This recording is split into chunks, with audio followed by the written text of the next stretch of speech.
राहुल नार्वेकर यांच्या संदर्भातली संजय राऊतांनी आज समाज माध्यमांवरती एक व्हिडिओ शेअर केला आणि या व्हिडिओच्या माध्यमातून त्यांनी राहुल नार्वेकरांवरती काही आरोप केले। पण आता या व्हिडिओ संदर्भातली सत्यता समोर आलेली आहे।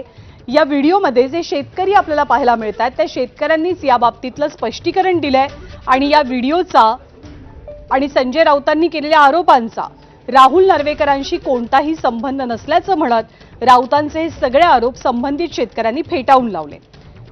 अलिबाग तालुक्यातल्या म्हात्रोळी गावात जमीन मोजणी करताना वाद झाला आणि त्यानंतर राहुल नार्वेकरांनी तिथून पळ काढला असा आरोप संजय राऊतांनी केला। दरम्यान राऊतांचे हे सगळे आरोप स्वतः नार्वेकरांनी सुद्धा हा व्हिडिओ समोर आल्यावरती फेटाळून लावलेले।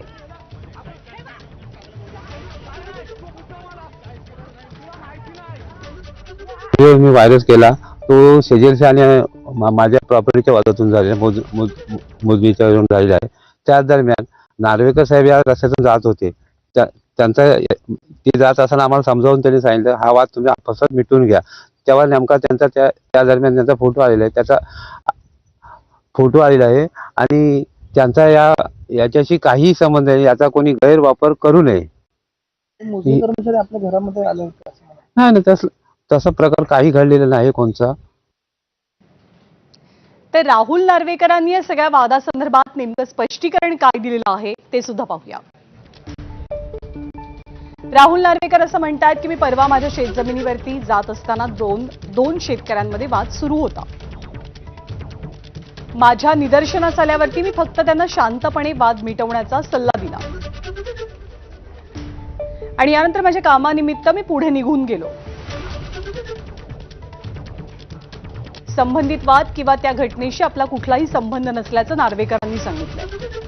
त्यामुळे विनाकारण आपलं नाव त्या घटनेशी जोडलं जाऊ नये अशी विनंती सुद्धा त्यांनी केली आहे। पण याच मुद्द्यावरनं याच व्हिडिओवरनं संजय राऊतांनी राहुल नार्वेकरांवरती आरोप नेमके काय केलेत ते सुद्धा पाहूया। गुजरातच्या टोलधाडी हे भाजपचे पुढारी सत्तेवरचे मंत्री विधानसभा अध्यक्ष आणतायत, कोकणामध्ये घुसवतायत आणि कोकणचं स्मशान करतायत, कोकणचं गुजरात करतायत। त्याचा भडका या म्हात्रोळी गावात उडाला। मी त्या कुटुंबाचं अभिनंदन करतो की त्यांनी महाराष्ट्राला दाखवलं की या राज्याच्या विधानसभा अध्यक्षांची सत्ताधाऱ्यांची, मी लायकी शब्द वापरत नाही, पात्रता काय। जिल्हाधिकारी कार्यालय, महसूल विभाग यांच्यावरती कसे दबाव विधानसभा अध्यक्ष म्हणून आणले जात आहेत याची जर इत्थंभूत माहिती विधानसभा अध्यक्षांना हवी असेल तर मी द्यायला तयार आहे।